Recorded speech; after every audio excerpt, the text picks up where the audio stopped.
Merab Dvalishvili est-il le bantamweight le plus intouchable de l'histoire du MMA? Kayla Harrison pourra-t-elle gâcher le retour de la légendaire Amanda Nunes? Oumar Sy va-t-il défoncer les portes du top 15 des moins de 93 kilos? Kamaru Usman peut-il faire un retour au sommet? Que retenir de Hexagone MMA 30 et que peut-on attendre de Ares 31 le week-end prochain à Marseille? Pour son 6e épisode, Aldric Enerby fait le tour d'une très dense actualité combat. C'est parti, générique.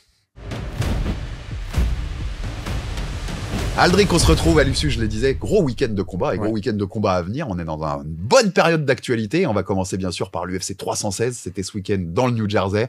Je le disais dans l'intro, et Merab Dvalishvili qui a défendu sa ceinture des moins de 61, les bantamweight contre Sean O'Malley. C'était la revanche. On avait dit dans la preview, Aldric, Sean O'Malley, il avait arrêté de fumer de la weed, il avait arrêté les réseaux sociaux, il s'était fait opérer de la hanche, tout était censé aller mieux. Finalement, il s'est encore plus fait dominer par un Merab. Ouais, je te rappelle, on en avait parlé, je t'avais dit, moi, ce qui m'avait choqué, c'est la problématique sur la lutte, tu vois. Et alors, il y avait une chance, moi, j'étais resté large sur les pronos, je t'avais dit 80-20 ou 90-10. Et il s'est avéré que c'est pas la hanche qui a pénalisé la lutte, c'est la différence de niveau, disons-le clairement. Merab, il est arrivé très sûr de lui. Il a été capable d'amener le combat au sol assez facilement, même si... j'ai bien aimé, moi, quand même, le début de combat d'O'Malley, mais dès que ça a lutté derrière, il s'est retrouvé dépassé. Alors, c'est marrant parce que moi, j'ai bien aimé les 25 premières secondes. C'est ça. Il met la pression tout de suite. Regarde le début du round 1, il avance sur lui, il met la pression. Et je ne sais pas pourquoi.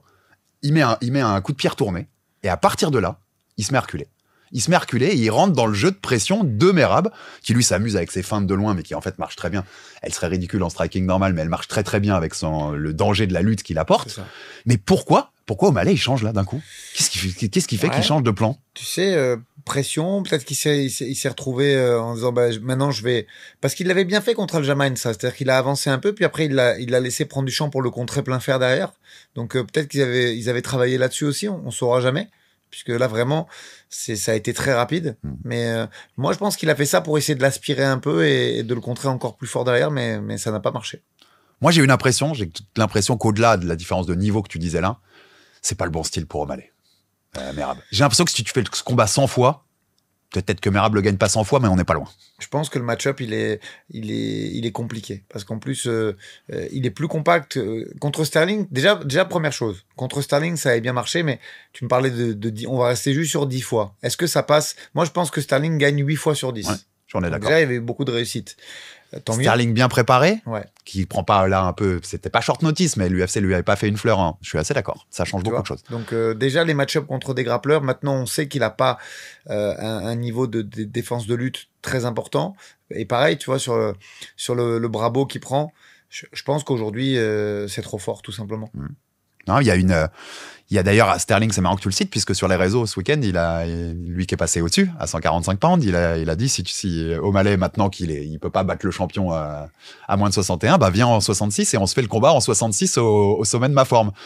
Pareil, j'ai bien envie de le voir parce que ça peut être un scénario différent du premier, clairement. Toi, tu veux l'enterrer directement en fait. Franchement, ce qu'on a vu ce week-end, ça me confirme un truc. J'ai toujours eu du mal avec Sean O'Malley. Je pense que il a du talent. T'arrives pas où il est arrivé et tu prends pas la ceinture UFC sans avoir du talent. Qu'on soit clair. Mais je pense qu'il est quand même très fortement aidé à aller jusqu'où il va. Quand il est 13, on lui donne le numéro 1. C'est pas un vol, c'est un combat serré. Mais il peut complètement tourner pour Petroyan ce combat et c'est à lui qu'on le donne. Ça, pour aller conquérir le titre, on lui donne Sterling 2 mois après que Sterling est pris. Il a même pas eu le temps de se reposer, Sterling. C'est tout de suite, tu dois défendre contre O'Malley. Derrière lui, sa défense, c'est contre Marlon Vera, qui était la revanche du truc, mais qui était quand même pas le plus compliqué de tous les challengers que tu pouvais lui proposer. Avant son règne, t'as eu des no contests, t'as eu des trucs. C'est un peu surévalué son run Aldric à O'Malley. Après, moi, je dis que pour faire ce qu'il a fait pour mettre KO Sterling, il faut du talent, ça c'est certain. Je le nierai pas. Il a capitalisé sur sa réussite.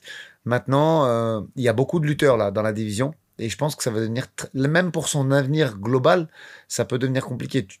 Sandhagen, c'était le bon match-up à faire pour lui, mais je pense qu'il va être promu en plus haut lieu. Et derrière ça, t'as quasiment que des lutteurs grappleurs. Donc quoi, on monte à 66? Je sais pas, moi je le trouve pas hyper costaud non plus pour la caté du dessus. Il est long, mais il est pas costaud. Moi, je pense qu'il va faire une grosse pause et qu'il va se repositionner, mais que c'est pas facile là. C'est vraiment pas facile. En plus, c'est le genre de mec, j'ai l'impression, je le connais pas perso, tu vois, mais de l'extérieur, si tu me dis dans un an, En fait, ce mec-là, il a arrêté sa carrière et on reverra plus O'Malley dans une cage. Je serais pas surpris. Moi, je l'avais rencontré vraiment. On a passé 1 heure à Abu Dhabi quand maintenant le combattait là-bas. Ils avaient fait la presse conférence. On était dans le même salle d'attente entre guillemets. On était resté une bonne 40aine de minutes. Très cool, vraiment quelqu'un de très cool. Mais c'est vraiment un champion dans l'âme. Donc je pense là, il va être très affecté, même si il prend ça peut-être sur les réseaux au second degré. On l'avait vu notamment faire des vidéos un peu humoristiques sur sa lutte après sa première défaite contre Merab. Je pense que là, ça va être très très compliqué pour lui parce qu'il avait presque été resté 1 an inactif. On sait que Merab derrière, il a tout nettoyé en prenant Nurma et lui derrière. Je pense que là, ça va pas être évident. Et moi, je te le dis aussi dans le sens, je pense que c'est un mec qui a des possibilités de faire d'autres choses à côté. Il s'est fait un nom, il a un style, tu vois, qui est très reconnaissable. Je pense qu'il a moyen peut-être de faire son argent autrement qu'en rentrant dans la cage. On sait qu'à un moment, il avait parmi les plus gros revenus de Twitch, oui. la plateforme où ça joue aux jeux vidéo, et enfin où ça peut jouer aux jeux vidéo, parce qu'il y a pas que ça. Peut-être même qu'on y sera, nous, dans pas très longtemps, on sait pas, on a rien dit. Tout à fait. Mais ouais, donc voilà, c'est une star dans le sens, c'est un icône aujourd'hui. Et il y a beaucoup de jeunes qui le suivent, et je crois qu'il avait des revenus qui dépassaient les $30,000 par mois juste pour sa chaîne de jeux vidéo. Donc évidemment qu'il peut faire plein de trucs et qu'il peut même faire du cinéma, je pense. Mais c'est vrai que moi, j'étais assez à l'aise avec le fait des strikers de ce niveau et qui sont capables de faire ce qu'il a fait précédemment, même si effectivement, je te rejoins, le match-up contre des lutteurs ne lui convient pas et ça lui conviendra jamais. Je trouve que c'était intéressant ce qu'il apportait. Maintenant, il faudra voir parce que moi, j'ai un gros doute sur la suite, vraiment. Et t'as raison, la situation là, elle est terrible parce que t'es dans une caté où le champion, il est injouable. Enfin, pour toi, en tout cas, c'est pas le bon match-up. T'as déjà perdu 2 fois. Non, mais il n'y a pas que le champion. Et t'as raison, il n'y a pas que le champion. Donc, soit tu montes, mais t'as pas forcément les bonnes dispositions physiques au-dessus aussi. Animaux au-dessus, ouais. Non, c'est pour ça que c'est intéressant de voir ce que ça va donner. On parlait en début de podcast d'Aljamain, qui était vraiment énorme. Énorme pour la KT. Et on se rend compte que dans la KT du dessus, il est costaud, mais sans plus. Ouais, sans plus. Tu vois. Donc, et même ça, tu vas prendre ce défi que lui a fait Aljamain ce week-end. Et tu le prends, c'est hyper risqué. Parce que si Sterling te bat à 145... mais c'est pas si. Moi, je mets un 80-20 pour Sterling, là. Donc, tu fais quoi? Les gens vont dire, vous voyez bien qu'il lui avait donné qu'après 2 mois après son titre et qu'il a eu de la chance, en fait, O'Malley d'avoir sa situation, elle est très, très, très compliquée. Ouais. Vraiment. Dana a dit qu'il allait prendre du repos. Et je pense que c'est la meilleure chose à faire. Après, derrière, on verra bien. Peut-être que d'ici là, il y aura quelques accessites au top 5 qui seront des match-ups plus favorables pour lui, mais pour le moment, c'est très compliqué. Bon, on passe à Merab quand même, parce qu'il faut parler de Merab. Au-delà de la performance encore meilleure que la première pour le coup, la séquence de fin, Aldric. La séquence de fin, elle est incroyable, vraiment. Déjà parce que dans le premier round, il y a un semblant de séquence comme ça. Je sais pas si tu le vois, il y a un ninja choke déjà. O'Malley qui essaye d'aller attraper la single par en dessous, sauf qu'il est pas bien positionné. Et après, qui rentre direct dans le headlock, mais il est pas bien positionné, Merab. Par contre, sur la deuxième, il est bien positionné. Et il transforme ça donc en nord-sud. Ouais, c'est ça. d'Ézéchiel nord-sud. Il prend son brabo et là, il fait pas n'importe quoi, O'Malley. Il essaie de revenir à plat dos. C'est normalement la façon de le défendre. Sauf qu'en fait, il pivote de la bonne façon pour loquer, définitivement l'étranglement. Qui est, en fait, ça reste un brabo, mais il change l'angle de façon à ce que son coude ne soit pas pénalisé par le fait qu'il revienne à plat dos. Et techniquement, c'est bien exécuté. Et tu sens surtout que il commence vraiment à prendre confiance et en son stand-up et en son sol. Donc, il devient vraiment dangereux. Et parce qu'on est d'accord que dans le round 2, il y a des moments où il outstrike O'Malley. Ouais, debout. C'est ça, c'est ce que je trouve vraiment. Et on en parle souvent de ce côté-là qui peut être dangereux. C'est-à-dire que quand les mecs qui viennent de la préhension et de la lutte, notamment, ou du judo, ils se mettent à boxer, ça peut être dangereux. Mais là, oui, il fait des gestes un peu bizarres, mais il capitalise aussi beaucoup sur les feintes, sur le fait de la menace de la lutte qu'il représente. Et moi, je le trouve hyper efficace dans son striking. Et il y a des fois, il va vraiment beaucoup trop vite pour O'Malley. Ouais. Mais je le disais tout à l'heure, mais moi, il est fabuleux à regarder, ce mec-là, parce que ces grandes feintes de très loin, ça n'a aucun sens en soi. Ouais, mais il va tellement vite. Il va tellement vite. Ouais. Et il y a tellement ce danger de la lutte que s'il me colle, je suis dans la merde pour parler franco, que en fait, même ces feintes-là, elles rentrent dans un jeu subtil en fait. Il prend vraiment. Je pense qu'on commence à voir. Après, je suis pas dans les papiers de ces entraîneurs, mais je pense qu'on est en train de voir un Merab qui est à l'aise dans la cage au même titre qu'il serait dans son gym et dans ses sparring, parce qu'il disait qu'il avait mis les... T'as vu la petite passe D sur Aljamain? Il a dit qu'il sparait 3 fois par semaine avec Sterling et qu'il avait été tellement utile pour lui dans ce camp qu'il avait donné la moitié de sa prime de Fight of the Night. Donc j'ai trouvé ça vraiment sympa et fair play. Et il disait que pour lui, Sterling était 1000 fois au-dessus de ce qu'il a ressenti dans la cage. Donc voilà, ça prouve qu'il est en train de prendre confiance, de se lâcher, et ça laisse présager de super choses pour l'avenir. Tu sais qu'on l'aura jamais, parce que on sait pourquoi on l'a pas eu, avec leur amitié et leur proximité. Mais Merab Sterling, ça aurait été cool. Hein. Ouais, après, ça aurait été cool. Moi, je me console bien volontiers parce que Merab Nurma, ça me va très bien. J'ai vraiment envie de le voir. Aussi. Ouais, ça va bien aussi. On passe à la suite et on va parler de Merab aussi globalement parce que c'est quand même impressionnant ce qu'il est en train de faire. Mais la suite, qu'est-ce qu'on fait? En conférence de presse, Dana a parlé d'Oumar Nurmagomedov en disant c'est bien de rouler 2 fois sur les mecs comme il vient de faire avec O'Malley. PS, il y a un peu de fainéantise de matchmaking quand tu l'écoutes quand même. Tu vois, on va pas chercher beaucoup plus loin. Tu reprends le mec juste avant. Mais attends, il y a qui d'autre? Sandhagen. Tout de suite après le combat, enfin pendant le combat, il y a eu prise de vue sur Sandhagen. Donc il y a une volonté aussi de le mettre en avant. Il y a Petroyan qui est bien revenu. Là, on sait qu'il va, il est déjà matché. 15e. Ouais. C'est les 3 possibilités en vrai. Qu'est-ce que tu préfères? Moi, je pense que ce sera Sandhagen. Et pourquoi? Parce que Nurmagomedov a demandé un petit peu plus de temps. Et là, tu vois, tu sens la maîtrise de la team Khabib et du coaching. Ce que je te disais quand on faisait la preview la semaine dernière. En quelques mois, qu'est-ce que tu veux qu'il se passe dans le changement de... Si tu dois faire vraiment des changements significatifs dans ton approche technico-tactique ou dans ton game plan, qu'est-ce que tu veux changer en quelques mois? Il faut du temps. Donc, moi, je soupçonne la team Khabib d'avoir demandé un petit peu plus d'1 an. Donc, dans ce cas de figure, si ça s'avère juste, il faut meubler la KT. Sandhagen. Après, moi, Sandhagen, je le trouve intéressant quand même. Hein. Complètement intéressant. Surtout sur les scrambles qu'il avait montré de très très haut niveau contre Nurma. À voir. Moi, je pense que ce sera encore Merab le champion après cet affrontement, mais je pense que ça peut être sympa à regarder. Sandhagen, on le disait, Petroyan, même s'il est déjà matché, mais ça peut faire sens pour des prochaines défenses aussi. Il peut te faire un run quand même. Il peut vraiment, littéralement, s'il fait les 3 noms qu'on a dit là, Oumar la 2e fois plus, Petroyan et Sandhagen, le run il est quand même incroyable. Ouais. Il en serait, s'il fait ces 3-là de suite, là, il en serait à 16 victoires de suite. C'est le record toujours aujourd'hui à l'UFC d'Anderson Silva. Il se la met à 15, donc il peut le rattraper avant lui. Il a rentré dans le club des 13. Il y a John Jones, DJ, Rabib, Georges Saint-Pierre qui était à 13 victoires de suite. C'est le meilleur bantam de l'histoire. Tu sais que j'aime bien ce genre de débat. On a fait Dominique Cruz avec Samir Omar d'Octogone, qui pour nous c'est le titre de l'épisode, c'est le parrain des bantams. Tu vois, c'est l'ancien, c'est la grande figure ancienne des bantams. TJ Dillashaw, il y a eu les problèmes de dopage, même si je sais qu'on l'adorait tous les deux, mais il rentre plus pour moi dans cette conversation-là aussi à cause de ça. Mais là, comment tu veux pas le donner à Merab, en fait? J'ai beau adorer cette époque-là, ce qu'il fait, c'est plus impressionnant que ce qu'a fait Cruz. Évidemment. Et avec un niveau beaucoup plus relevé. Et moi, je trouve que la palette technique, elle augmente. C'est-à-dire que il fait des changements. On sait qu'il s'entraîne aussi à Vegas depuis ses 2 derniers combats.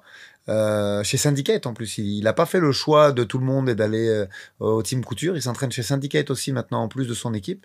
Et apparemment, ça lui va très bien. Moi, je le trouve, alors, plus fort, c'est compliqué mais en tout cas, plus épanoui. Tant sur le striking que sur le... Il y a quelques années, je pense qu'il aurait pas tenté le Bravo de cette façon. Tu vois, il serait resté en position favorable. Serein dans son jeu. Ouais. Confiance en lui. Les changements qu'il a opérés lui vont bien. Donc, envie d'en voir plus. Et tu sais, il est connu pour ça. C'est le recordman des takedowns à l'UFC, en nombre de takedowns total. Et moi, je trouve, plus je l'observe bien, tu vois, dans ses derniers combats, cette faculté qu'il a, contrairement à beaucoup de mecs, chaque fois qu'il se met dans ses séquences de lancer un takedown, il sait la manière dont il va le faire. Est-ce que c'est un takedown en puissance? Est-ce que je mets toute ma puissance? Ou est-ce que c'est, je vais l'harceler et du volume et ça va finir? Tu vois ce que je veux dire? Il sait exactement. Il prend les bonnes décisions. Il prend toujours ces bonnes décisions-là. Il se plante pas là-dessus, jamais. Non, je pense qu'il est vraiment au top de sa maturité. Là, il est à son gap. Et pour ça que j'ai envie de le voir maintenant faire ses gros combats. Moi, je te dis, Sandhagen, Nurmagomedov, je signe tout de suite. C'est pas que je mets Petroyan en retrait, mais je pense qu'il a moins le match-up, il a moins les armes. Parce que il engage aussi la lutte et il est moins précis, moi je trouve, sur la distance qu'un mec comme Sandhagen. Et Nurma, c'est pour voir ces 2 machines qui utilisent la lutte pour gagner. Donc moi je voudrais les voir tout de suite. Si on peut les voir sur une 15aine de mois, ces 2 match-ups, je signe tout de suite. Et dans ce cas-là, moi, si O'Malley veut rester, remettez-moi Yann face à O'Malley. Je veux juste vérifier un truc. Je vais vérifier un truc. À la limite, pour moi, c'est le meilleur match-up pour O'Malley aussi. Ouais, sans doute. Celui où il peut le plus s'en sortir.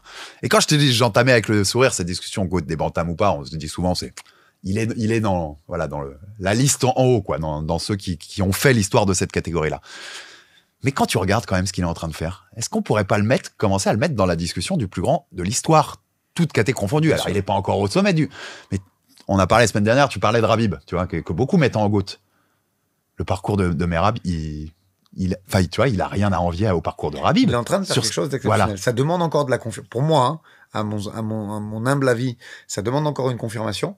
Je pense que on en reparle après les 2 prochains combats, si toutefois c'est bien cela. Mais par contre, il refait ça, il bat Sandhagen et il refait une doublette à Nurmagomedov. Là, tu peux vraiment en parler. Là, tu peux en parler comme GOAT, hein, vraiment. Ouais, parce que ce qu'il fait est exceptionnel. On commence à arriver dans des sphères. Avec beaucoup de facilité en plus, tu vois. Et ça voudrait dire qu'il serait proche du record d'Anderson Silva. Enfin, on serait dans des sphères assez étonnantes. Ouais. Il a déjà défendu plus sa ceinture cette année que John Jones depuis qu'il a pris le titre des lourds, hein, Aldric. Juste petite parenthèse. Actif, moi, j'aime bien. Je te dis la vérité. Le discours de fin de combat est sympa. Pourtant, je suis pas hyper fan au départ. Non, mais moi non plus. Il grandit beaucoup en moi ces dernières performances. Vraiment sympa. Et t'as envie de le revoir. T'as envie de revoir ce mec à ce niveau-là. Dernière petite digression autour de Merab. Tu me connais, je suis pour qu'on nettoie sa caté et qu'on soit le patron de sa caté avant de se taper d'autres délires. Mais si tu défends encore 1 ou 2 fois, là, et que de l'autre côté, Pantoja, il défend 1 ou 2 fois, ça n'a pas une gueule de très gros super fight, en vrai. Alors, je mets Merab ultra favori.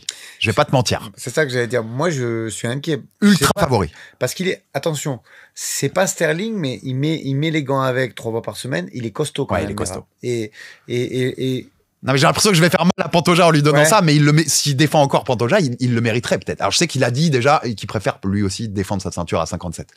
Mais dans quelques temps, peut-être, pourquoi pas. S'il veut un gros chèque. Moi, je trouve que par rapport à Figueiredo, c'est pas le même gabarit quand même. Donc, pareil, tu aimes bien me les envoyer au feu, là, depuis le début de l'émission. Ouais. Tu m'as envoyé au Malais au feu pour l'envoyer contre Sterling. Là, pareil, je pense que Pantoja, tu sais que j'adore Pantoja, vraiment. C'est compliqué, hein, parce que on le voit, une KT d'écart, ça devient énorme. Et les armes qui sont les tiennes dans ta KT, elles peuvent devenir obsolètes très rapidement. Et du coup, quid, avoir. Je t'avoue que je connais pas très très bien Pantoja, mais en tout cas de visu, je le vois avec un gabarit plutôt équivalent à ceux de Kaikara et de Moreno. Si, et du coup, plutôt compliqué de monter dans la KT. Problème de gabarit. Ouais. En vrai, problème de cardio. Hein. Il a déjà montré qu'il avait aussi face à la machine là, face à Merab. Si tu fais ça sur 5 rounds, mais vu ce qu'il est en train de faire pour Pantoja, s'il continue un peu de rouler sur le 57, s'il en a envie un jour et que Merab a plus de challenger, ça peut être une petite affiche fun. Après, même si j'ai aucun doute sur le gagnant. L'UFC est en train de revenir vraiment beaucoup là-dessus. Dana, il milite presque contre en disant, vous les montez, vous laissez la ceinture ou vous défendez les deux. Est-ce qu'on en verra moins des crosses de ce style dans les mois et les années à venir? Je sais pas. Tu sais, peut-être, on n'a jamais eu Anderson Silva JSP, mais moi je trouve bien qu'on l'ait jamais eu en fait. Ça restera un fantasme du machin, et puis les deux ils ont régné sur leur KT comme des vrais mecs règnent sur leur KT et doivent régner dessus. On fait le tour du main event, il y avait pas mal de choses à dire. On passe au co-main bien sûr, Kayla Harrison.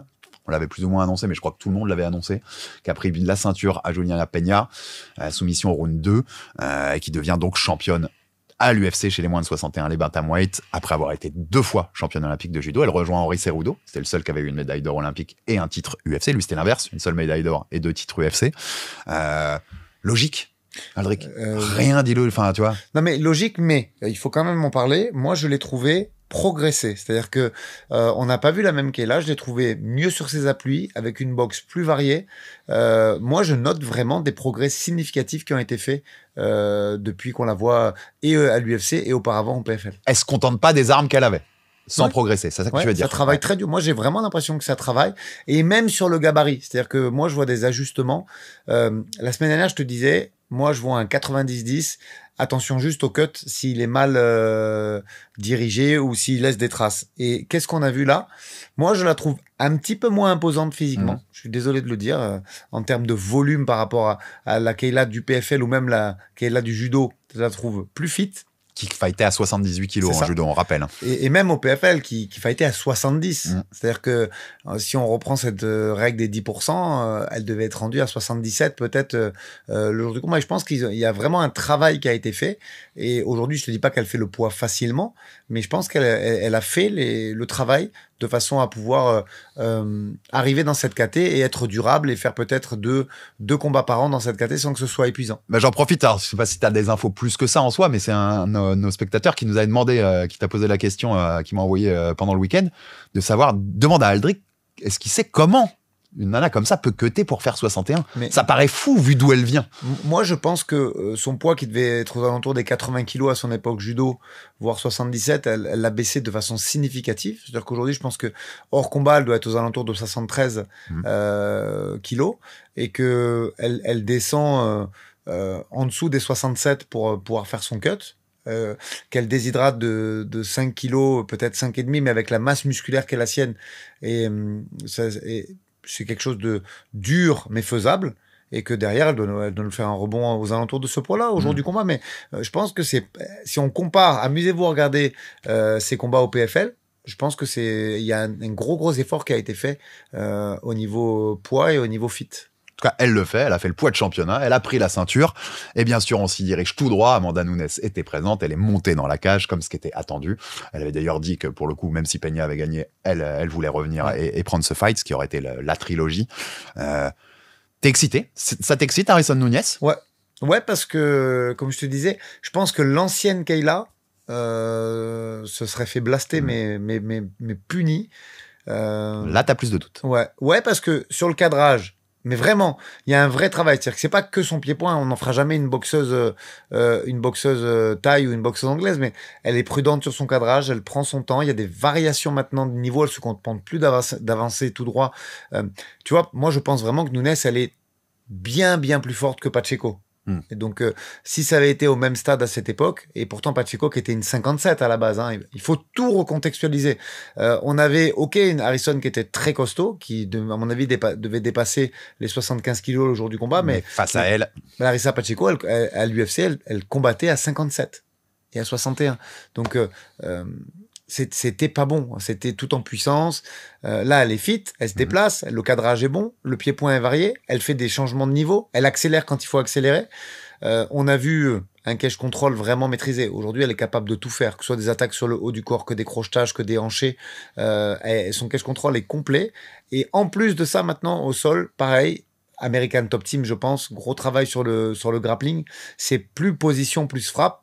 Elle frappe très fort au sol, on le sait, mais aujourd'hui, elle a été capable. Elle a vu un bras qui traînait, elle a fait une kimura éclair. Donc là, il y a gros danger. Là. Elle commence à vraiment devenir complète. Ouais. Ça fait 2 ans que Amanda Nunes n'est pas entrée dans une cage. Je crois que 2 ans pile au moment où on parle. C'était le 10 juin, donc même on enregistre si le 9. On sait qu'elle s'est toujours entraînée. Bien sûr. Elle a monté son équipe parce qu'elle s'entraîne plus. Mais tu auras ce petit doute. Tu auras ce petit doute de dire où est-ce qu'elle en est, à quel niveau elle est. Il y a le ring rust, même si tu t'entraînes, il y a le ring rust. La rouille, elle est pour tout le monde. La cage, ça manque, la vraie cage, le vrai combat. Ouais. Puis l'UFC, c'est l'UFC. On va en parler peut-être un petit peu plus tard avec le combat de Pachimix. T'as beau t'entraîner, t'as beau performer même dans une organisation dite mineure, la pression de l'UFC, de la ceinture, ça se reprend pas direct. Quoi qu'il arrive, il y aura une petite période d'adaptation qui pourra durer quelques minutes ou même un round ou deux. Et je pense que ça va être compliqué dès le départ. Et Amanda, c'est marrant quand même parce que tu sens, tu sais, on en a reparlé après Montréal pour le coup que Shevchenko, en reprenant son titre, en refaisant un run, elle gratte un peu plus à la porte de dire en fait c'est peut-être moi la meilleure combattante de l'histoire. Tu sens que Nunes, ça l'a titillé aussi. Tiens, il faut revenir au charbon. Si elle se fait Harrison, c'est-à-dire que dans sa carrière, Nunes, elle aura battu Shevchenko, Harrison, Cyborg, Rouzet. Ouais. Bah là, il y a plus de discussion possible. C'est vrai. Là, tu renforces, tu cimentes vraiment fort. Et en vrai, c'est cool, hein, parce qu'on sait qu'il y a peut-être Valentina Wiley-Zhang qui arrive. Tu vois, il y a 2 potentiels match-up qui peuvent réexciter un peu pour les catégories féminines aussi, auprès du grand public, je parle, tu vois. Ouais. Puis, je pense vraiment que ce MMA féminin, quoi qu'on en dise, il y aura toujours des détracteurs, mais il est en train de monter. Et le retour de Nunes, c'est une très bonne chose pour ça aussi. Ça va permettre de faire un très gros main event. On sait qu'Harrison, elle est très suivie puisque les Américains, ils sont chauvins et des athlètes en plus médaillés olympiques, ça court pas les rues. Elle a été mettre la ceinture à Donald Trump. Elle a bien fait tout ce qu'il fallait. D'ailleurs, gros respect. Hein, tu as vu le président. Tous les fighters s'arrêtaient sur lui dès qu'il arrivait dans la salle. On voit qu'il est très aimé de la part des combattants. Alors moi, en tant que spectateur de combat, et c'est même pas une question politique d'aimer le gars ou pas, le côté meeting politique quand il est dans la salle, il me saoule un peu. C'est-à-dire que après un combat, la caméra, elle va direct, tu vois. On n'est pas habitué à ça, nous, culturellement. Réaction. Nous, on n'est pas habitué à ça. Nous, on appelle ça vite de la récupération. Mais c'est comme cette histoire de drapeau. En fait, malgré tout, même si on est cousin lointain, hein, parce que la France, on va pas faire un cours d'histoire, hein, on n'est pas sur la bonne chaîne, mais même si on est cousins éloignés, qu'on a participé à la construction des États-Unis, sur ces valeurs-là, on n'est pas pareil. Non, Le non, drapeau, clair. la préférence nationale, la récupération politique, c'est des trucs qu'il faut avoir vécu aux États-Unis pour les comprendre. Sinon, chez nous, c'est pas super bien vu. Et en finissant sur ce Harrison Nunes, c'est terrible pour les moins de 61 féminines quand même, parce que tu te rends compte qu'après 2 ans d'attente, Nunes, le seul challenge un peu sympa en revenant, c'est Harrison qui vient du PFL et du judo, où ça aurait été Peña, qui était déjà sa rivale il y a 2 ans quand elle l'a affrontée. En fait, tu te rends compte qu'en 2 ans, personne n'est monté dans cette catégorie. Enfin, il n'y a pas un nouveau nom, à part Harrison. Personne ne s'est c'est terrible, mais en élevé. fait, elle vient sauver la KT, en fait. Ouais. La KT, total. elle est à l'arrêt total. On reparle de Bueno Silva, qui, après avoir perdu contre Manon, a eu le titre en moins d'1 an et demi. Ben voilà, tu vois bien, il n'y a aucune des prospects au défi du top 5 qui arrive à confirmer. Dès qu'elle monte dans ce top, elle repère derrière. Chiasson. Ouais, mais si Chiasson, là, il y a 2 semaines.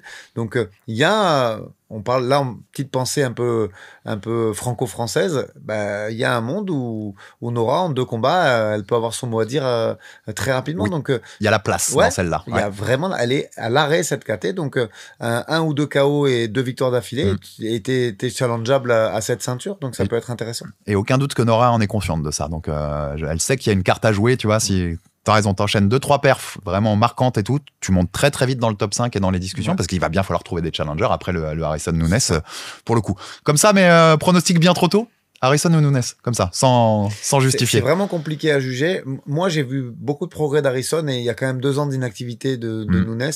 Il n'y a pas que ça. Il y a aussi le fait qu'elle avait déjà décroché du très haut niveau en créant sa propre équipe. Moi, j'ai un petit doute. Et on rappelle que les deux s'entraînaient à la TT ensemble. Maintenant, Nunes n'y est plus. Intéressant. Moi, je dirais quand même Nunes, mais parce que le cœur a du mal à parier contre Nunes. Mais tous les arguments que tu as dit, je les entends. Donc, ça peut jouer.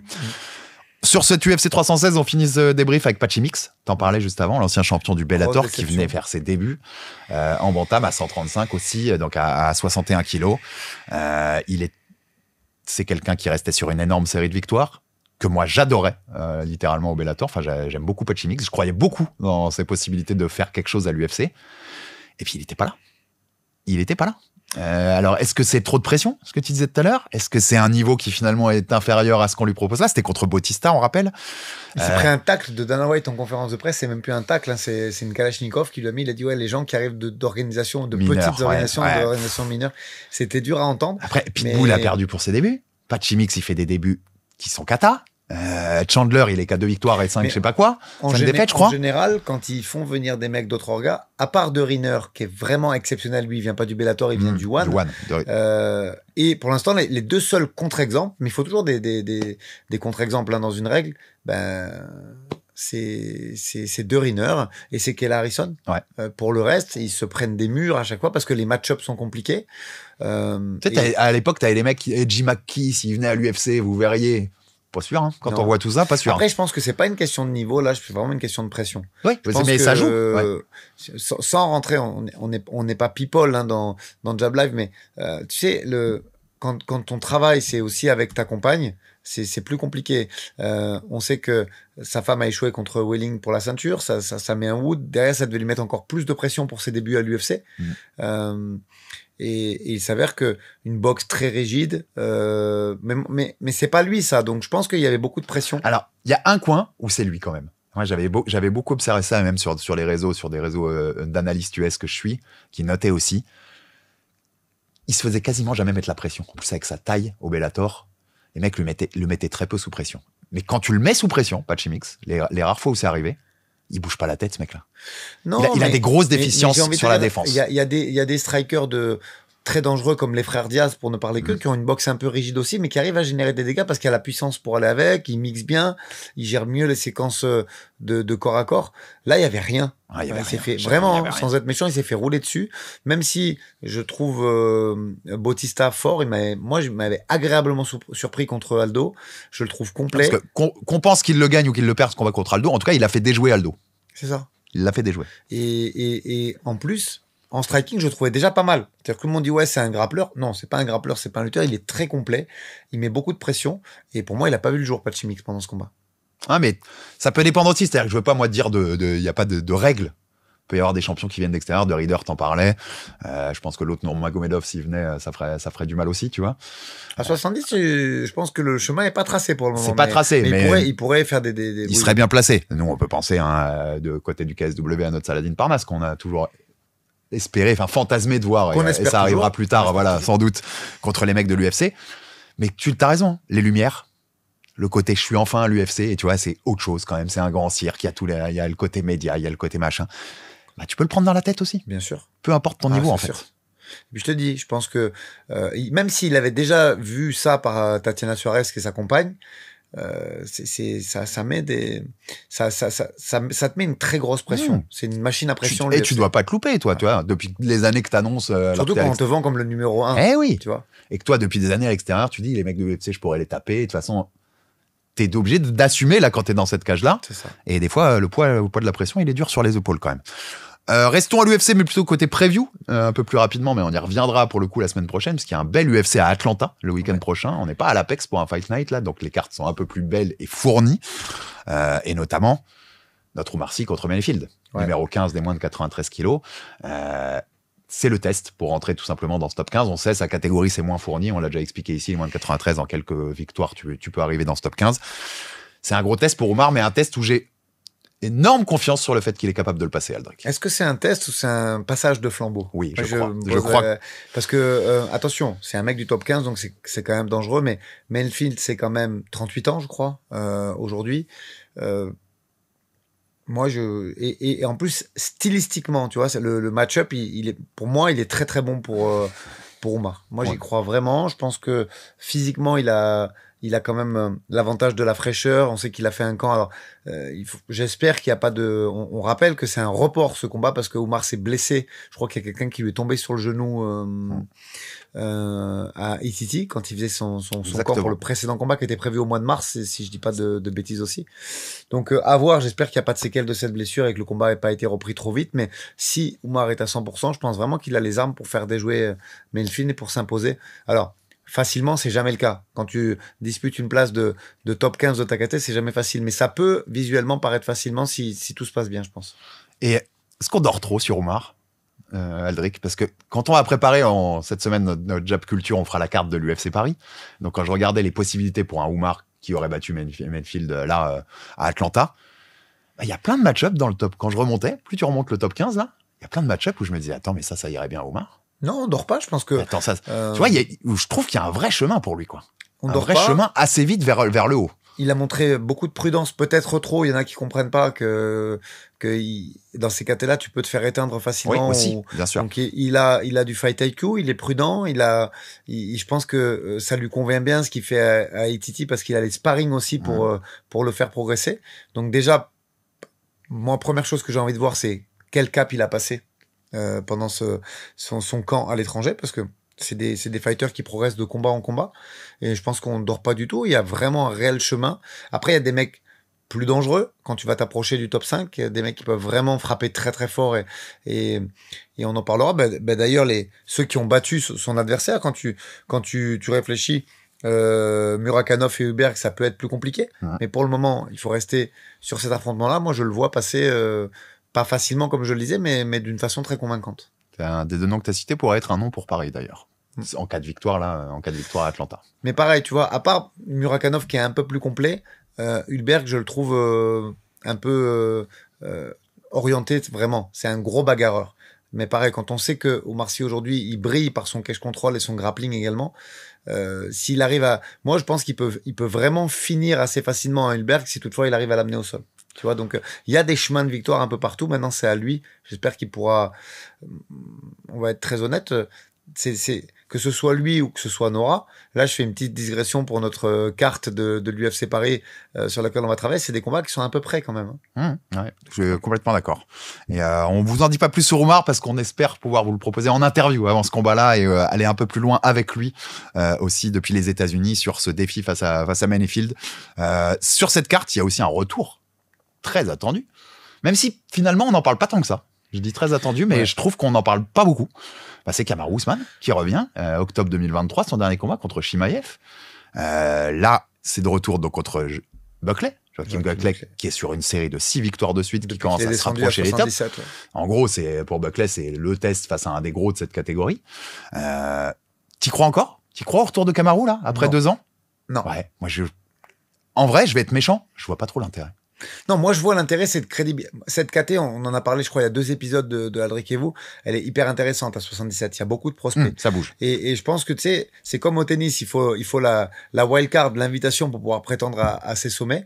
Et pour moi, il a de l'intérêt parce que là, Buckley, il va passer de contender à j'ai ma place dans ce game et je veux moi aussi soit une demi-finale mondiale, soit la ceinture. Il devient gatekeeper des challengers en fait. Ouais, c'est ça. Ouais. Moi, je pense que c'est ça. Donc, soit après ce combat, on a une très grosse déception et on se dit que contre un Ousmane vieillissant, n'ayant pas peur des mots, il a pas passé le cap. Et dans ce cas-là, Buckley devient lui aussi à son tour un top 10 skipper, quelque chose comme ça. Soit on a la confirmation et on a envie de très vite le voir face à toute cette liste de prospects. Moi, s'il passe là, j'aimerais bien le voir contre l'ancien détenteur de la ceinture. Si Buck la passe? Ouais. Contre Edwards, donc? Ouais. Non, Edwards ou même qui vient de perdre la ceinture là. Contre Belal. Ouais, contre Belal Mohamed. Ouais. Et qu'est-ce qu'on fait si c'est Kamaru qui gagne samedi? Même qu'est-ce qu'on fait de Kamaru? Deal. Il faut aller se frotter au petit jeune. S'il passe à 77, on lui donne Belal. On fait Belal. Il faut lui donner Brady. Un de ses top 5. Celui qui fera pas la ceinture. Donc on sait maintenant que petit embouteillage provoqué par Islam. Donc c'est pas la liste des prospects qui manque. Hein. Tu dois lui donner un Shafkat, un Brady, éventuellement un rematch d'Edwards, mais je vois pas beaucoup d'intérêt là-dessus. Je préfère le voir contre les jeunes loups, moi. Et je sais que Kamaru Usman, on le connaît maintenant, ça fait des années qu'on l'a vu évoluer. C'est un mec compétitif, c'est un mec qui aime la compétition. Donc moi je crois pas une seconde qu'il revient en se disant je reviens pour histoire de faire joli. Il y croit. Enfin, il veut essayer de se refaire un run. Après, j'espère que ça. Franchement, moi, c'est une personne que je respecte beaucoup et par la résilience et par la carrière qu'il a fait. Après, là, je sais que ça devient compliqué pour lui même de marcher. Oui, voilà. Moi, tu vois, j'ai pas envie de combattre trop en fait pour Kamaru Usman, qui est un mec que j'ai adoré. Et tu vois, c'est pour ça que je te dis, j'ai pas un super feeling sur ce retour-là. L'idée du combat, j'aurais pas été mécontent qu'il prenne sa retraite. Après, peut-être que lui, il a envie pour sa famille de faire un peu plus, tu vois. Ça, c'est que mon avis perso. Peut-être qu'il y croit aussi. Ouais, peut-être aussi. En 3 combats, il récupère sa ceinture et il pose les gants et la ceinture dans la cage. Ça peut être quelque chose de magnifique aussi. Mais maintenant, potentiellement en affrontant Islam Makhachev. Potentiellement. Mais là, ça devient beaucoup plus compliqué que pendant toute sa carrière. C'est-à-dire que moi, je veux bien, on en a parlé comme d'un GOAT et on l'a comparé à Georges. Moi, je trouve que le casting à cette époque-là, était quand même moins relevé, disons-le clairement, même si tu sais que j'aime beaucoup les Robbie Lawler et toute cette génération-là. Là, par contre, le casting, il est ouf. Donc, si tu arrives en 2 ou 3 combats à finir, là, il fait quelque chose de fou. Et je pense qu'on pourra vraiment en parler comme GOAT aussi. Parce que là, c'est très, très fort. Bien sûr, si jamais il récupérait ça ou qu'il veut.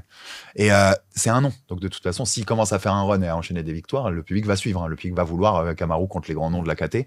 Donc, à suivre. Mais attention, danger Buckley. Je suis très circonspect sur ce qui se passe.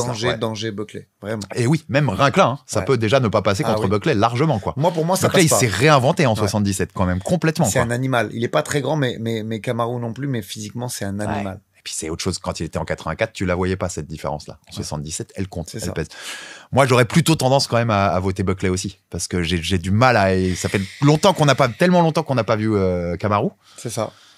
J'ai du mal avec ça. Mais bon, on aura la réponse et on en reparlera la semaine prochaine dans l'Aldric Energy. On vous débriefera ça et voir. En tout cas, c'est un événement en soi. Le retour d'un mec qui a autant marqué sa génération comme Kamaru Usman, c'est un événement. Moi, je suis très hypé, vraiment. C'est un événement. Mais t'as vu ce que je te disais, on n'en parle pas des masses. Mais après, c'est compliqué. Les médias MMA et tout. Aujourd'hui, je vois pas un grand. On sort d'un très gros UFC il y a quelques jours. C'est compliqué. Tu vois, il y a plein de trucs qui sont en train de se jouer. Il y a John Jones qui monopolise quand même l'attention derrière. T'imagines, regarde, on parle même pas beaucoup au fait de Khamzat Dricus au final non plus. Hein. Donc, il monopolise, il vampirise. On en dira juste un mot après avoir fini cette preview-là. Sur la carte, le reste de la carte, il y a un truc. Il y a Rose Namajunas Miranda Maverick, c'est dans la caté de Manon pour le coup. Maverick, on va suivre ça parce que on sait que c'est la caté de Manon, mais je suis conscient de dire qu'il y a très peu d'intérêt là-dessus. Même moi qui aime bien cette si Rose s'impose, ça peut redevenir une potentielle adversaire de Manon. Une revanche, c'est possible. Elle sort quand même de 2 revers. C'est pour ça que je te dis si elle s'impose là. Donc il faudrait, on verra. Je sais, moi, là au moment où je te parle petit exclu pour les gens qui nous suivent, on voulait pas forcément être à Paris, mais en tout cas pas trop mis en avant.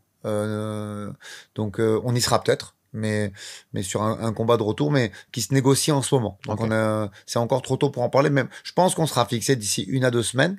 Mais donc Manon à Paris, c'est pas exclu, mais ce sera peut-être sur un combat de retour. On va voir un petit peu. Vous avez dit que vous vouliez revenir ailleurs, mais finalement le timing colle assez. Ouais, et puis c'est un peu plus compliqué là parce qu'il y a pas mal de. Ils vont sur la 2e quinzaine d'août, qui est une date où on aurait pu se positionner aussi. Ils vont au Mexique. Ouais. Enfin, plus au Mexique maintenant, au Texas, mais ils devaient aller au Mexique. Ils vont en Chine normalement aussi à la fin du mois. Donc, c'est des destinations qui sont très éloignées et sur lesquelles on n'a pas tellement d'intérêt à aller, parce que même si c'est plus au Mexique, c'est à San Antonio. On sait que normalement Grasso sera sur la carte et l'UFC ne veut pas qu'elle s'affronte pour le moment. Ça, faut leur demander pourquoi. Mais petit scoop pour Jab Life. Donc, on verra. On verra, c'est encore un petit peu tôt pour en parler. Donc, on va suivre ce combat de Rose contre Miranda Maverick, qui est pas mauvaise du tout. Et il y a Charles Jourdain, moi, qui m'intéresse aussi. Contre Ricky Simon. Ouais, qui continue son run à 61. Moi, j'ai bien aimé le Jourdain que j'ai vu à 61. Je l'ai croisé au Canada, je sais que c'est un train dur. Donc, on croise les doigts pour que la perf soit au rendez-vous et qu'il puisse... J'ai pas compris pourquoi ils l'ont pas mis à Montréal, quand même. Je l'ai pas non plus, mais il faudra lui demander. Il doit y avoir une raison. Je n'ose pas imaginer que c'est juste une décision comme ça. Il y a bien une raison, soit physique, soit quelque chose. Après, on sait que les Américains, ils aiment pas trop voyager non plus. Soit ils n'avaient pas de match-up, enfin, j'en sais rien, mais c'était tellement logique, c'était il y a un mois. J'ai pas regardé. Je suis honnête avec toi, j'ai pas regardé. Peut-être que Simon est originaire d'Atlanta. J'ai pas trop regardé. Soit, de toute façon, c'est simple. C'est soit une petite blessure d'un des deux qui faisait qu'il pouvait pas combattre à l'UFC 315, soit peut-être aussi un problème de localité de Simon qui est peut-être natif de ce coin-là. Match-up, ça peut être un match-up aussi. Ils avaient pas trouvé le bon match-up pour Charles à Montréal. Ça peut arriver aussi avec les mecs dispo dans la KT, on sait pas. Mais combat très sympa à regarder en plus, donc intéressant à suivre. Moi, son adversaire Simon, je l'avais vu contre Vinicius Oliveira. Grosse guerre, vraiment grosse guerre. Alors Jourdain, c'est pas le style de Vinicius, mais on n'est pas très loin, donc ça, je pense que le match-up peut être très intéressant. Et on va, avant de passer au reste de l'actualité, on ferme cette grosse page UFC. T'en parlais juste avant, mais je voulais ta réaction sur tout ce qui se passe depuis quelques jours quand même. Donc John Jones qui sort sa meilleure plume sur Twitter pour mettre 250 000 messages pendant toute une soirée. Et finalement, c'est moi-même qui vais la rendre vacante, ma ceinture. Enfin, je vais l'abandonner tout seul. Et j'ai déjà donné ma décision à l'UFC. Ils savent ce que je veux faire. Sous-entendu, je veux pas combattre. Et ils le savent, mais ils gardent mon nom pour les négociations télé, par exemple. Dana White qui répond en conf, qui dit il y a un accord, mais il y a pas de signature. Mais il est d'accord pour affronter Aspinall, alors qu'il fait penser à tout l'inverse sur ses messages.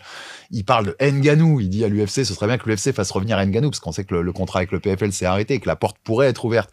Dana qui lui répond non, ça arrivera pas, parce que bon, là vraiment il faudra du temps pour revoir Ngannou à l'UFC. Je pense qu'il y a des couleuvres à avaler pour Dana, donc ça va être compliqué. Tu veux mon avis, moi, global, je pense que ça négocie partout. C'est-à-dire que même à ce niveau-là, ouais, même Francis à l'UFC. Ouais, j'ai du mal à croire que Dana il lâche là-dessus. J'ai l'impression qu'il en fera un truc perso. Moi c'est la sortie de Nick Sick qui me fait parler comme ça. Quand ton coach... Nick Sick ouvre la porte, t'as raison. Quand c'est ton propre coach qui commence à ouvrir la porte et à prendre un peu la température, et de toute façon, on voit, je pense qu'aujourd'hui, le PFL, ils ont mis pourtant beaucoup d'argent sur Francis, sur la promotion. Et je pense que moi, je pas être oiseau de mauvais augure, mais moi, je vois événements reportés, stars qui demandent à s'en aller. Les présages sont pas terribles quand même sur le PFL. Soyons honnêtes, tu vois, même si il y a un très bel événement qui est en train de se préparer en Belgique, il y a le MENA ce week-end aussi, on en reparlera, mais il y aura de quoi parler la semaine prochaine du PFL. Il y a des bons trucs, mais ça devient un peu plus compliqué. On voit que les champions sur lesquels ils ont investi sur Francis, regarde là, ça tombe à l'eau. Il reste Dakota Ditcheva. Même si on sait que c'est vraiment un icône et qu'elle a l'âge qu'il faut pour représenter l'organisation, c'est une flyweight, donc c'est pas non plus le plus médiatisé au monde, soyons francs. Compliqué. Et puis j'ai aucun doute que Dakota, elle a qu'une envie, c'est de venir et t'as une cyborg qui est très vieillissante, à qui ils font beaucoup de largesse pour partir en boxe anglaise aussi, alors qu'on sait qu'elle combat pas à très haut niveau en boxe anglaise, Christiane Cyborg. Donc les figures de proue du PFL, sont un peu vieillissantes. Francis, qui apparemment n'est plus sous contrat, Non. je comprends même pas comment tu peux faire autant de battage Je suis sur d'accord. un gars alors Lui- que tu as un contrat éphémère. Lui donner la présidence du PFL Afrique alors que c'est éphémère. Je comprends Ils pas. ont en même fait. pas fait encore Ouais. un événement PFL Afrique et ils seraient déjà hors contrat. J'avoue, j'ai beaucoup de mal avec ça. Ils avaient signé Jack Paul, qui finalement a jamais rien fait pour le PFL Ouais, en puis soi. qui est parti au catch, au fait, finalement, Il- dans le groupe de l'UFC. Tu vois, il a préféré faire Tyson sur Netflix que d'aller Ouais, puis combattre au PFL. Aujourd'hui, les frères Paul, ils sont très emmanchés avec la WWE qui fait partie du groupe de l'UFC. Et ils sont à un point, Don Davis, le président du PFL, je pense que tu as vu la sortie ce week-end, où il propose, et tu sens que c'est le genre de proposition où, parce que les mecs commencent à être un peu à la rue quand même. Ouais. On fait Ngannou contre Jones, Ouais, les gains, et machin. celui qui gagne, il gagne tous les gains. Donc, si on Inamin gagne, Ayoub, Michael Lebou, ils veulent le faire à l'échelle voilà, à l'échelle mondiale. des orgas et des Ouais. machins, mais tu sens que c'est quelqu'un qui est un Tu peu à sens la que rue, quoi. Les signes sont pas bons. Ouais, les signes On le sont dit pas bons. clairement. Les signes sont pas bons. Je fais aucune critique. J'espère vraiment. C'est important d'avoir un contre-pouvoir partout.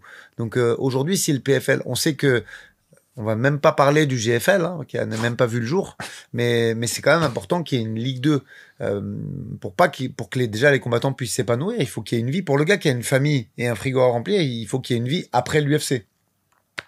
Donc des ligues mineures, c'est important. Moi, je croise vraiment les doigts pour qu'elles perdurent, mais force est de constater que les signes sont pas très très bons.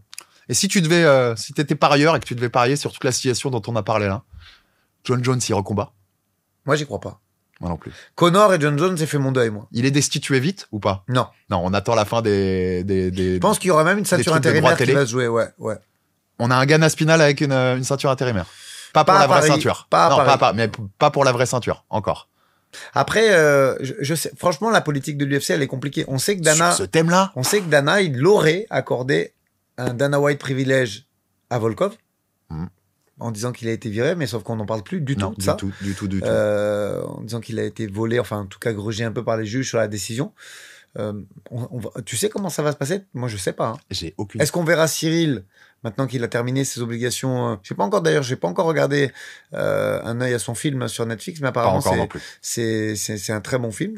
Bah là le week-end était trop complet là. Finale de Roland Garros, deuxième match des playoffs américains de basket. Nakatani Plus, Nishida le Bon, ça, dimanche j'ai pas matin. regardé. Mais il y avait trop d'actualités pour aller regarder Netflix. Cela étant, moi je pense qu'on va avoir un combat de rentrée pour Cyril à Paris. Et je le vois sur Paris.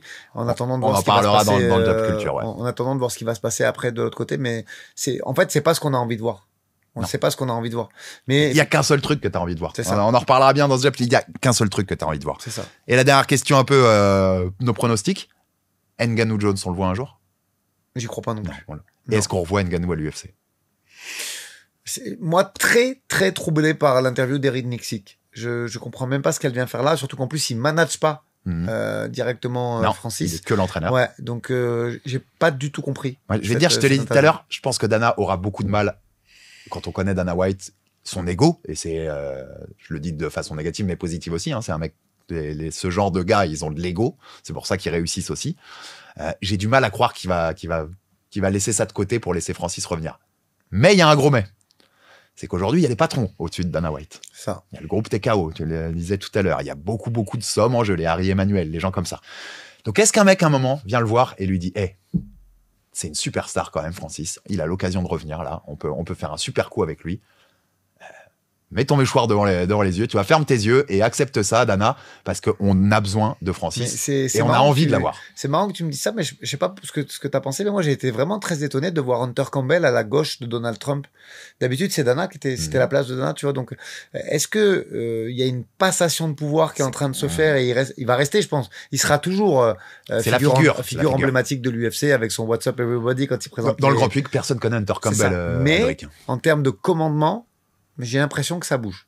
C'est possible. Rien d'officiel, Et alors, si ça bouge vraiment, là, moi, je mets presque une piécette qu'on revoit Francis à l'UFC. C'est possible. C'est possible. Et parce qu'en fait, il y a un pied de nez génial à faire, même côté UFC. Si vraiment, tu sais, les rumeurs qui disaient que Jones, ils ont accepté son chiffre, il a demandé, je sais pas combien, 40 millions de dollars, ils ont dit OK pour affronter Aspinall pour ça, et que c'est lui qui finalement a dit non. Si c'est vrai, si ça s'est vraiment passé, t'as un pied de nez génial à faire pour l'UFC. Tu transformes ça en Ngannou Aspinall. Moi, j'aimerais bien le voir aussi. Mais oui, tu transformes ça en super fight entre les deux et t'as laissé John Jones de côté. Dans cette relation, tu vois, je t'aime moi non plus, qui a toujours eu Dana aussi avec Jones.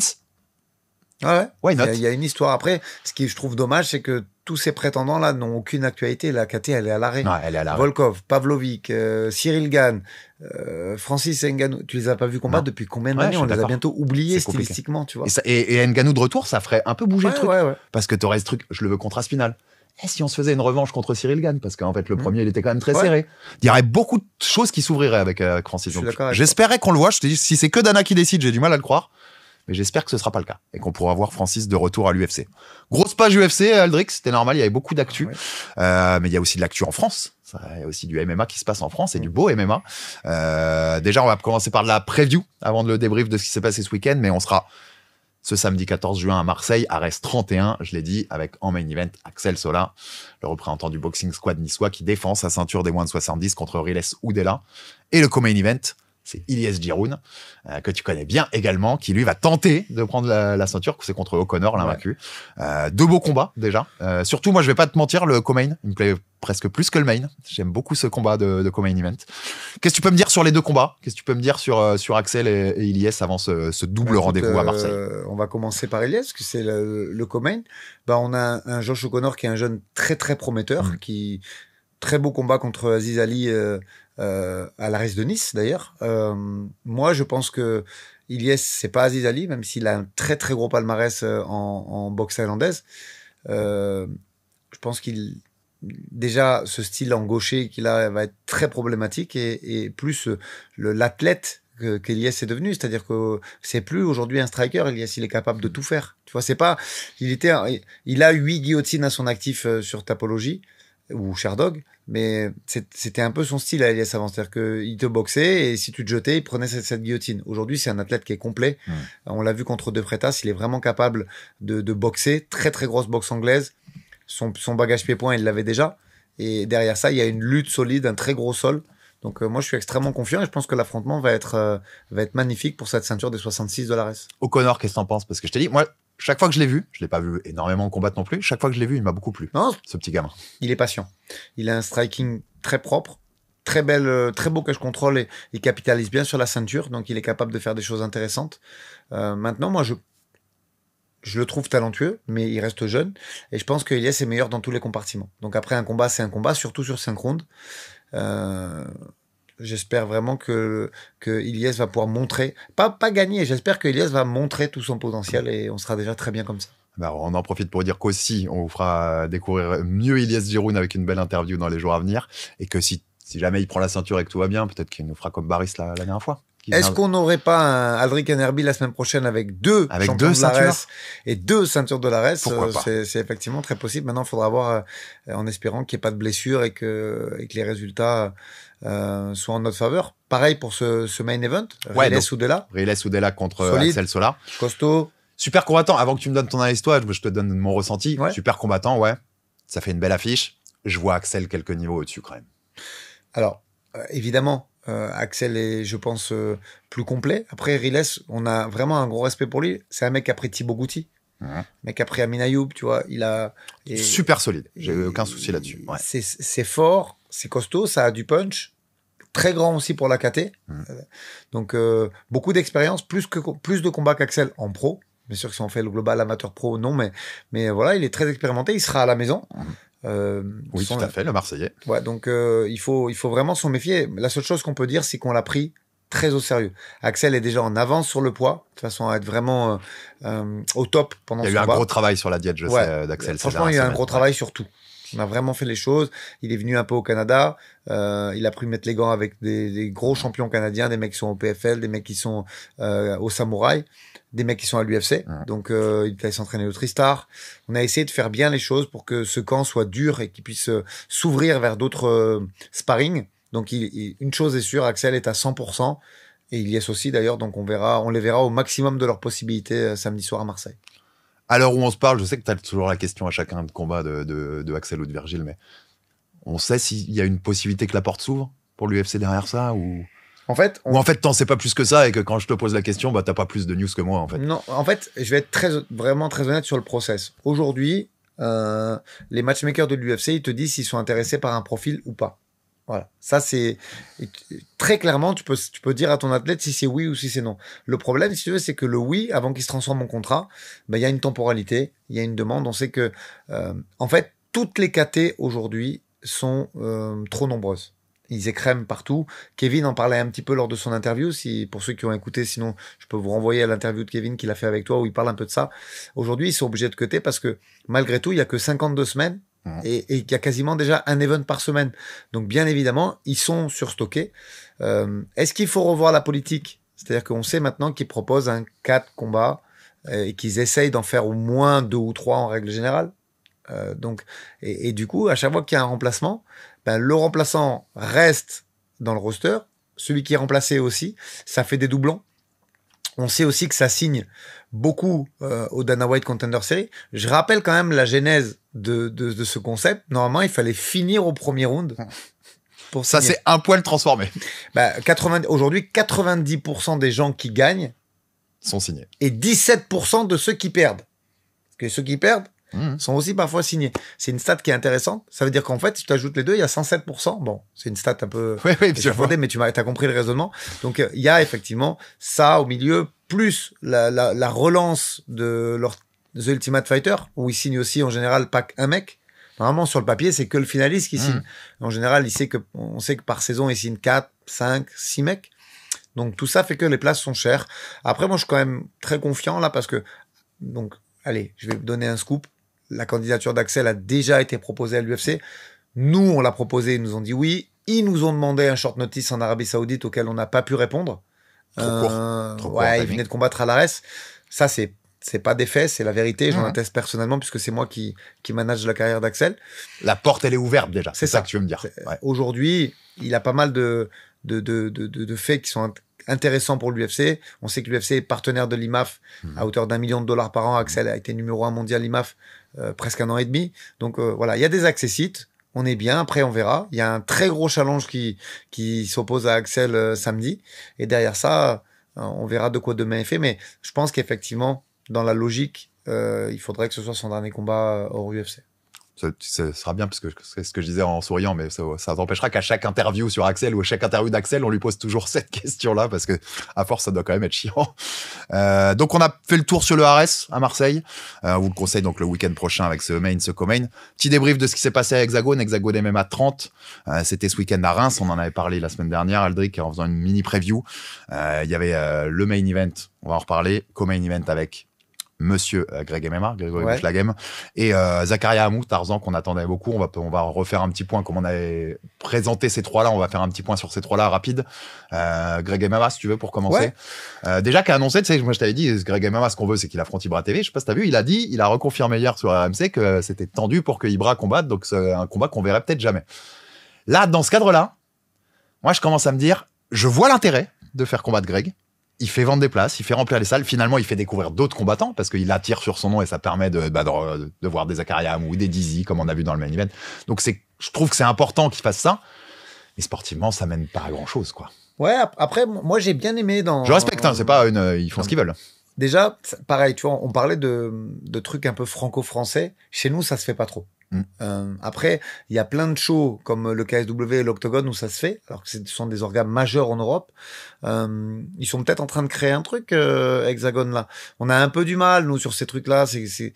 Mais il faut recontextualiser. Si c'est pour faire découvrir les jeunes talents d'Hexagone et qu'on le met en co-main à chaque fois comme ça, moi j'aime bien. Moi aussi. Ce concept-là, j'aime bien. Mais le fait qu'il soit pas main event et que ce soit un Dizzy CDB et que derrière ça permette à un Zakaria Hamou d'être mis en avant de par l'aura et l'intérêt que portent les médias et publics plus large. Parce qu'on sait qu'il y a une base en France d'aficionados du MMA, ce qu'on appelle les puristes, qui doit être, je sais pas, aux alentours de 50 000, peut-être un petit peu plus. Et qu'après, il y a un public plus large qui est drainé par les influenceurs, même si, encore une fois, pour moi, Grégory, j'aime pas, moi, qu'on l'appelle Greg MMA quand il combat. Non, je sais. Ça me gave. C'est tellement connu, il est tellement grand public. Mais voilà, c'est ça qui permet d'aller donner plus de force aux gens qui sont sur la carte, à Anthony, à Zakaria, parce que il a ce public-là. qui doit être aux alentours plutôt des 200-300 000, tu vois, les gens qui suivent un peu le MMA Ah, de t'as loin, raison, qui c'est vont pour ça regarder que les vidéos YouTube. Je veux pas qu'on m'entende comme sévère. Ils font ce qu'ils veulent, lui il fait ce qu'il veut, il se met des défis sportifs et c'est très bien tout ce qu'il fait. C'est un vrai combattant, comme tu l'as dit, il l'a déjà prouvé il y a très longtemps et il continue de le prouver. Et je vois l'intérêt de remplir la salle avec ça. Mais alors, en fait, j'ai presque envie de te dire, pousser encore plus le concept. C'est-à-dire que quand Greg est sur la carte, foutez-moi toutes les pépites d'Hexagone. Ouais, c'est ça, parce que regarde, il y a qu'on quand en même... fasse un showcase, On en a déjà parlé. Je veux dire, aujourd'hui, t'as Baris qui est un peu en avance. Je dis pas ça parce qu'il est chez moi, hein, au niveau stade de carrière, qui est un peu en avance sur les autres pépites qui composent Hexagone. T'as des Samba Sima qui commencent, t'as des Zakaria Amou qui commencent, et t'as des Théoloric qui est un peu en avance aussi, qui est un peu plus avancé. Et du coup, t'as besoin de temps. Pour que ces jeunes arrivent à maturité, t'as besoin de temps. T'as Landouzi qui a fait des apparitions, on sait pas s'il est signé ou pas signé. T'as ces petites pépites qui ont besoin d'éclore. Et s'il faut, pour patienter, faire ça pour vendre des tickets et que leur gars reste en bonne santé financière, je pense, moi, que c'est une très bonne chose. Après, derrière ça, bien sûr que tu auras ces stars qui vont exploser et qui vont pouvoir amener de la visibilité. Mais moi, le concept, je le trouve intéressant. Et s'ils poussent financièrement l'organisation pour prendre du temps à faire monter ces petites pépites, je trouve ça bien. Ah, je t'ai dit, je suis un peu sévère, en fait, sur ce truc-là, parce que il peut faire que ça, en plus. Enfin, on va pas, de toute façon, lui mettre des tueurs à gages de 25 ans, donc ça n'a pas de sens. C'est ça. Là, oui, on va parler 2 minutes du sportif, si tu veux. C'est par rapport au niveau technique de Greg, le gars qu'on lui met en face, c'est hyper difficile. En fait, c'est ça, t'as presque une frustration de te dire, mais t'es largement au-dessus de ces mecs-là. C'est presque le mec qui cherche le sol, qui arrive à faire tomber Greg, et Greg est tellement avancé que derrière, en grappling qu'il va jouer avec. Et par contre, Sol très actif en termes de ground and pound, hein, je le trouvais puissant et méchant sur le... Trop actif ou pas? Il y a des coups illégaux, hein. Il y a des coups derrière la tête, hein, sur la séquence finale. Clairement, tu vois, c'est pas genre on hésite ou quoi. Pour moi, il y a clairement des frappes derrière la tête. Faut que je t'avoue que j'ai pas regardé. Tu sais, moi, je suis très pointilleux là-dessus. Si ça flirte avec l'oreille, c'est valable.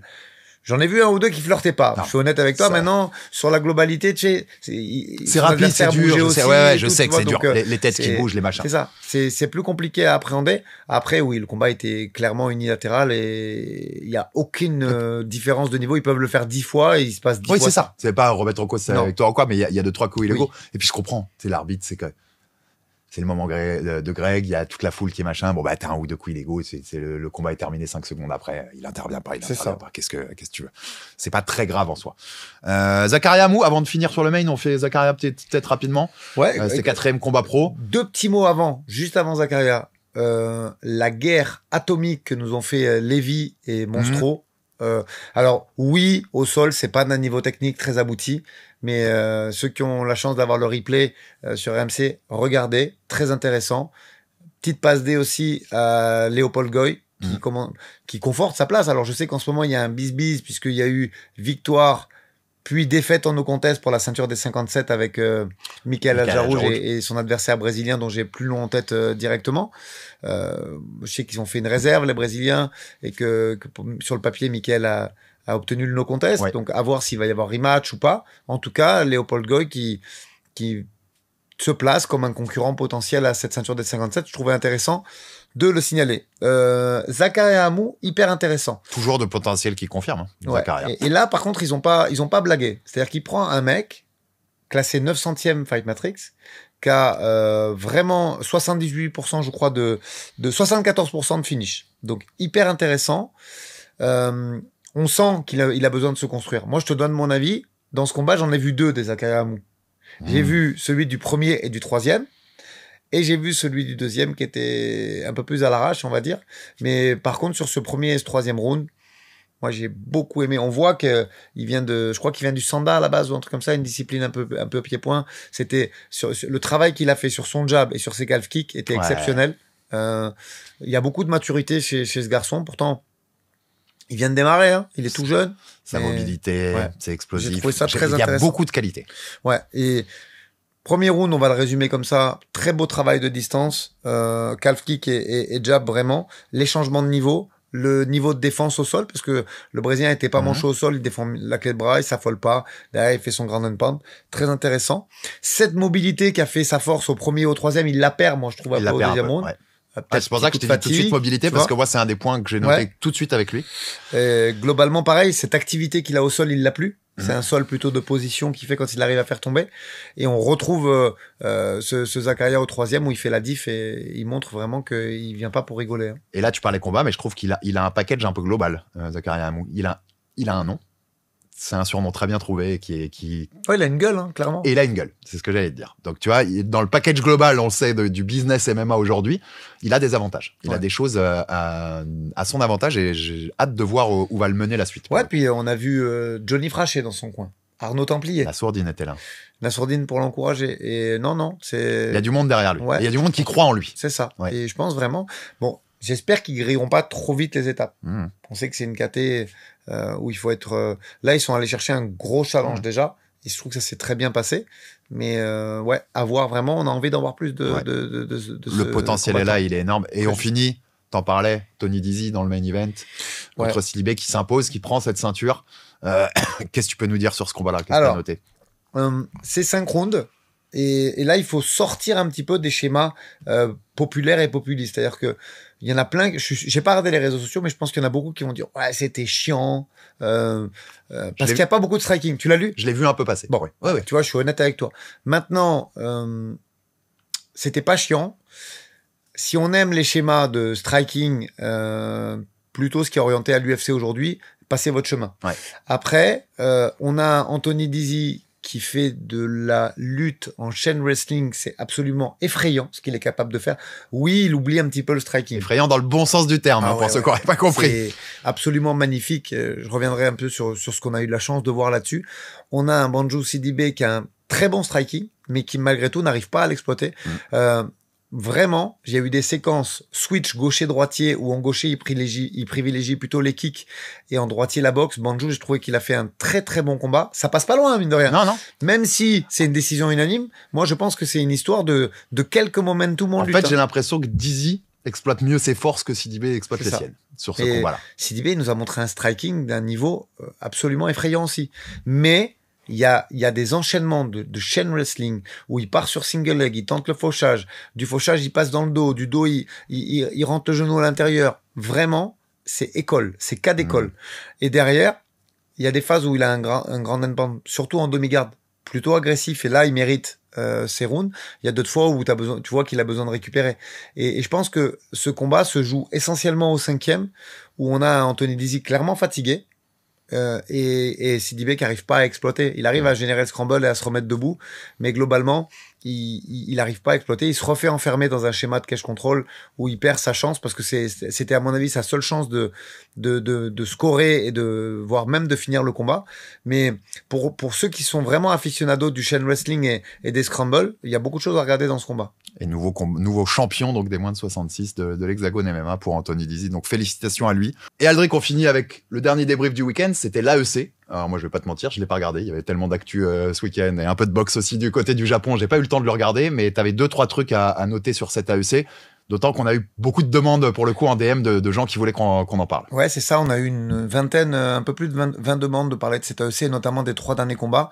Petite passe décisive à Willy Sirop qui fait du très bon travail. Donc un AEC en Belgique aux couleurs du Caucase. C'était un petit peu... c'est les mix à l'européenne. Ouais, c'était intéressant. Alors on commence par... Pour moi, vraiment un beau champion de l'AEC à 77 kilos. Bravo à Willy Sirop. Alvid Assouyev, 77 kilos, très très solide, qui était opposé à un Allemand qui avait également 5-0, il y a combat à sens unique, il l'a pulvérisé. C'est un beau champion, avec une solide boxe, très agressif. Et j'espère que Willy a pu sécuriser le contrat et qu'on puisse... Enfin, j'espère pour lui, parce que sinon, à mon avis, il va très vite disparaître des radars, ce petit, parce qu'il est jeune en plus. Et franchement, très très gros prospect qu'on a envie de voir avec un challenge un peu supérieur. Mais moi, il m'a fait une très très forte impression. Je vais vite, les images sont sur le replay d'RMC, vous pouvez le revoir, mais vraiment, je vais aussi vite que le combat, ça a duré moins d'un round. Ouais, c'est les gars où tu sens le talent et qu'il faut déjà l'étape supplémentaire en fait. Co-main event, Ibrahimov, connu parce que très très gros palmarès IMAF, champion d'Europe et je crois vice-champion du monde ou 3e au monde. Il s'est fait très très peur. Il s'est contre Fernandez, le Brésilien, il s'est fait downer très tôt dans le combat. Il nous a montré une résilience vraiment importante. C'est grâce à sa lutte qu'il s'en sort et qu'il se fait pas arrêter par l'arbitre. Petit bémol, moi je pense qu'il faut prendre son temps et que la KT 66 n'est pas forcément la sienne. Attention. Plus à l'aise en 61. Ouais, je pense que c'est un 61 naturel et que 66 c'est trop costaud. Ouais, c'est très à la mode de demander les doubles ceintures. D'ailleurs, moi, je fais pas une insulte à l'AEC en disant ça, mais je vois pas l'intérêt d'être double champion d'une organisation qui est un tremplin à l'échelle européenne. Mais ouais, là, il s'est fait très peur. Il finit quand même au deuxième round par terminer ce combat avec une guillotine, mais il a pris des coups. Et ça, c'est important dans la construction de la carrière. Et il s'est fait très, très peur. Le main event... Parenthèse, excuse-moi, mais t'as 100 fois raison. Un double champ dans une orga amateur tremplin, même s'il y a aussi des combats pro, c'est même pas... Ça n'a aucun sens. C'est ça. L'AEF, c'est fait pour te faire démarrer en amateur et il a fait la continuité en pro pour lancer la carrière des pros. Le champ, c'est la finalisation d'un truc. C'est ça. Donc en fait, derrière cette orga, tu vas pas à l'UFC direct. Maintenant, tu vas dans une grosse orga européenne. Et derrière ça, si t'as encore performé, tu peux être prétendant au top mondial. Donc aller chercher une double ceinture dans ces orgas, moi je vois pas trop l'intérêt. Je pense qu'il vaut mieux parenthèse fermée, mais complètement. Ouais. Mais voilà. Et ça a failli lui coûter la victoire parce que vraiment, il était beaucoup plus costaud en face et à mon avis beaucoup plus lourd. Khamzat Chimaev, voilà, combat à sens unique vraiment. Beaucoup trop d'écart entre les deux combattants, mais un main eventer qui apparemment a vendu des places et a été très populaire dans sa ville, donc compréhensible, mais c'est vrai que c'est plus le Komen qui a fait l'intérêt de cet événement que le main qui a été également très court, mais un événement sympa à regarder, replay d'RMC, je refais une petite passe D à nos confrères. Ouais, intéressant. Ouais, il y avait beaucoup de choses à dire ce week-end et on vous a débriefé tout ça. Moi, je vous parlerai de boxe un peu plus tard dans la semaine parce que je vous ai dit au Japon, il y a eu du combat de malade mental entre Nakatani et Nishida. C'était dimanche matin et on aura encore beaucoup de choses à vous dire la semaine prochaine pour le coup dans notre prochain Aldric Enerby parce que ouais, l'actu en ce moment combat, elle est très très dense. Ouais, vous avez vu que Aldric est passé de la phase Knicks à la phase Mets. On est toujours à New York, mais voilà, ça performe cette année. Très grosse saison des Mets. Selon l'évolution des sports US ou l'évolution de ces jerseys, en septembre, on aura les Giants qui reviendront, c'est ça? Ou les Jets, on verra bien. Exactement. On commence à voir l'idée. Et puis, on se retrouve dès la semaine prochaine pour un nouvel Aldric Enerby. Aldric, on va se retrouver avant pour faire notre carte rêvée de l'UFC Paris. Ce sera dans le Jab Culture. Et puis, super truc pour vous. On vous en avait parlé la semaine dernière. On vous a tourné des images, enfin une émission de commentaires sur les images de la finale des championnats de France amateurs, la MMA League. Exactement, ça sortira chez nous mercredi et avec Aldric, on vous commente tout ça.